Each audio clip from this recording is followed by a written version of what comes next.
ಪ್ರಭು ಯೇಸುವಿನಲ್ಲಿ ಅನುಗ್ರಹಿತರಾದ ಪ್ರಿಯರೇ, ಬಹಳ ಸಂತೋಷದಿಂದ ಸಮಾಧಾನದಿಂದ ಆರೋಗ್ಯದಿಂದಿದ್ದೀರಾ ಎಂದು ವಿಶ್ವಾಸಿಸುತ್ತೇನೆ. ನಿಮಗಾಗಿ ಪ್ರತಿನಿತ್ಯ ಈ ಧ್ಯಾನ ಮಂದಿರದಲ್ಲಿ ಪ್ರಾರ್ಥಿಸುತ್ತಿದ್ದೇವೆ. ಲಕ್ಷಗಟ್ಟಲೆ ವ್ಯಕ್ತಿಗಳು ವಿವಿಧ ಸ್ಥಳಗಳಿಂದ ಡೈಲಿ ಬ್ಲೆಸ್ಸಿಂಗ್ ಶುಶ್ರೂಷೆಯಲ್ಲಿ ಪ್ರಾರ್ಥಿಸುತ್ತಿದ್ದಾರೆ, ಧ್ಯಾನಿಸುತ್ತಿದ್ದಾರೆ. ನಿಮ್ಮೆಲ್ಲರನ್ನು ಸಮರ್ಪಿಸಿ ಪ್ರಾರ್ಥಿಸುತ್ತೇನೆ. ಪ್ರಿಯರೇ, ಮಕ್ಕಳ ಪರೀಕ್ಷೆಯ ಸಮಯವಾಗಿದೆ. ತಂದೆ ತಾಯಿಯರೇ, ನಿಮ್ಮ ಮಕ್ಕಳಿಗಾಗಿ, ಅವರ ಭವಿಷ್ಯಕ್ಕಾಗಿ ದೇವರ ವಾಕ್ಯವನ್ನು ಶ್ರದ್ಧೆಯಿಂದ ಆಲಿಸಬೇಕು. ಮಕ್ಕಳ ಭವಿಷ್ಯ ಅನುಗ್ರಹವಾಗಲು, ಒಂದು ತಲೆಮಾರು ಅನುಗ್ರಹವಾಗಲು, ಆಧ್ಯಾತ್ಮಿಕತೆಯಲ್ಲಿ ಬೆಳೆಯಲು ದೇವರ ವಾಕ್ಯದಿಂದ ಸಾಧ್ಯ. ದೇವರ ಆರಾಧನೆ ಇರುವ, ದೇವರ ಪ್ರಾರ್ಥನೆ ಇರುವ, ಒಳ್ಳೆಯ ಸ್ವಭಾವವಿರುವ ಮಕ್ಕಳು ತಲೆಮಾರನ್ನು ಬೆಳೆಸಲು ನಮ್ಮ ಪ್ರಾರ್ಥನೆ ಅತ್ಯಂತ ಅವಶ್ಯಕತೆಯಾಗಿದೆ. ನಾವು ಪ್ರತಿನಿತ್ಯ ಆಲಿಸುವ ದೇವರ ವಾಕ್ಯ ನಮಗೂ, ನಮ್ಮ ಕುಟುಂಬಕ್ಕೂ, ನಮ್ಮ ಮಕ್ಕಳಿಗೂ ಅನುಗ್ರಹವಾಗುತ್ತದೆ. ಇಂದಿನ ದೇವರ ವಾಕ್ಯ ಪ್ರವಾದಿ ಯೆರೆಮೀಯನ ಗ್ರಂಥ 1ನೇ ಅಧ್ಯಾಯ 9ನೇ ವಾಕ್ಯವನ್ನು ಆಲಿಸೋಣ. ಬಳಿಕ ಸ್ವಾಮಿ ಕೈಚಾಚಿ ನನ್ನ ಬಾಯನ್ನು ಮುಟ್ಟಿ, ಹೀಗೋ ನಿನ್ನ ಬಾಯಲ್ಲಿ ನನ್ನ ಮಾತುಗಳನ್ನು ಇಟ್ಟಿದ್ದೇನೆ. ಪ್ರಿಯರೇ, ಬಾಯಲ್ಲಿ ಇಟ್ಟು ಕೊಡುವುದು ಅದು ತಿನ್ನುವುದಕ್ಕಾಗಿದೆ. ವಾಕ್ಯ ಹೇಳುತ್ತಿದೆ, ನನ್ನ ವಾಕ್ಯ ಜೇನಿನ ರೀತಿ ಎಂದು.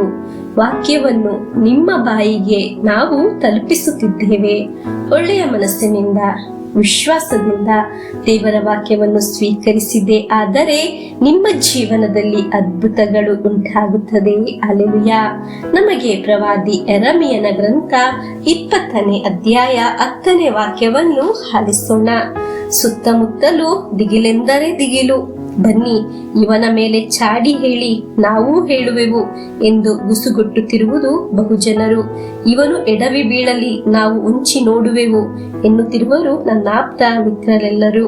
ಇವನು ಸಿಕ್ಕಿ ಬೀಳಲಿ, ಆಗ ಗೆದ್ದು ಮುಹಿ ತೆರೆಸಿಕೊಳ್ಳುವೆವು ಎಂದುಕೊಳ್ಳುತ್ತಿರುವರು ತಮ್ಮ ತಮ್ಮೊಳಗೆ. ಪ್ರಿಯರೇ, ಈ ವಾಕ್ಯ ಏನಾಗಿದೆ?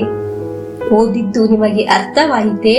ದೇವರ ವಾಕ್ಯ ಸ್ವೀಕರಿಸಿದ ಯೆರೆಮೀಯನನ್ನು ದಾರಿ ತಪ್ಪಿಸಲು, ತೊಂದರೆ ನೀಡಲು ಸ್ನೇಹಿತರು ಸಮೇತ ಪ್ರಯತ್ನಿಸಿದರು. ಪ್ರಿಯರೇ, ದೇವರ ವಾಕ್ಯ ಸ್ವೀಕರಿಸುವ ನಿಮ್ಮನ್ನು, ನಿಮ್ಮ ಕುಟುಂಬವನ್ನು ಒಂದು ಮಂತ್ರವಾದಿಗೂ, ಒಬ್ಬ ಮಾಟ ಮಾಡುವವನಿಗೂ ಸೋಲಿಸಲು ಸಾಧ್ಯವಿಲ್ಲ.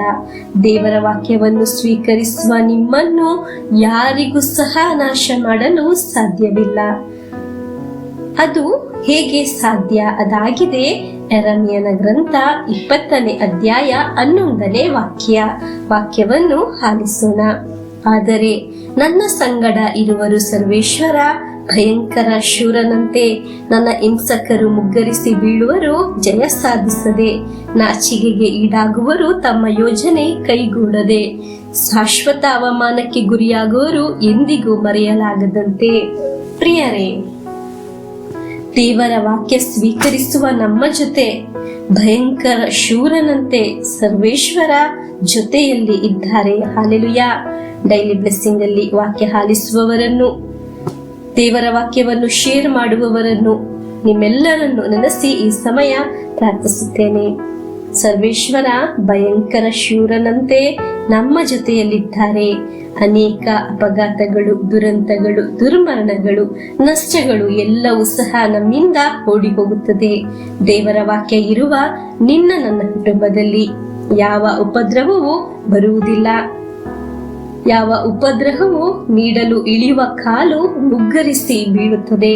ಪ್ರಿಯರೇ, ಯೆರೆಮೀಯನನ್ನು ದೇವರು ಸಹಾಯ ಮಾಡಿದ ಹಾಗೆ ದೇವರ ವಾಕ್ಯ ಆಲಿಸುವ ನಮ್ಮನ್ನು ಸಹಾಯ ಮಾಡುತ್ತಾರೆ, ಸಂರಕ್ಷಿಸುತ್ತಾರೆ. ದೇವರು ನಮ್ಮ ಜೊತೆಯಲ್ಲೇ ಇರುತ್ತಾರೆ, ಅದನ್ನು ನಾವು ಮರೆಯಬಾರದು. ಅದಕ್ಕಾಗಿ ಆಗಿದೆ ಹೇಳುವುದು, ಪ್ರತಿನಿತ್ಯವೂ ದೇವರ ವಾಕ್ಯವನ್ನು ಆಲಿಸಬೇಕು, ಧ್ಯಾನಿಸಬೇಕು.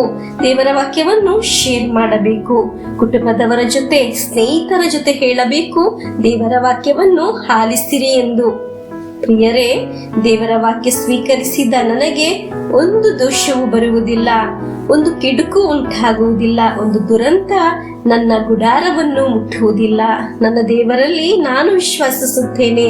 ಇಂದು ಆಲಿಸಿದ ವಾಕ್ಯವನ್ನು ವಿಶ್ವಾಸದಿಂದ ಸ್ವೀಕರಿಸಿ ಈ ದಿನ ಪೂರ್ತಿ ಧ್ಯಾನಿಸೋಣ. ಪ್ರಾರ್ಥಿಸೋಣ. ಪ್ರಭು ಯೇಸುವಿನ ಆಶೀರ್ವಾದವನ್ನು ಸ್ವೀಕರಿಸೋಣ. ಆಮೇನ್.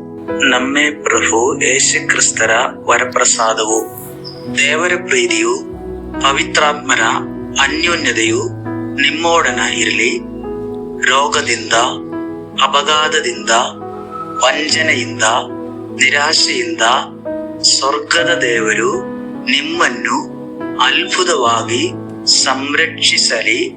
ದೀರ್ಘಾಯುಸ್ಸು, ಆರೋಗ್ಯ, ಸಮಾಧಾನ, ಸಂತೋಷ ಉಂಟಾಗಲಿ. ಪಿತನ, ಸುತನ, ಪವಿತ್ರಾತ್ಮರ ನಾಮದಲ್ಲಿ ಆಮೇನ್.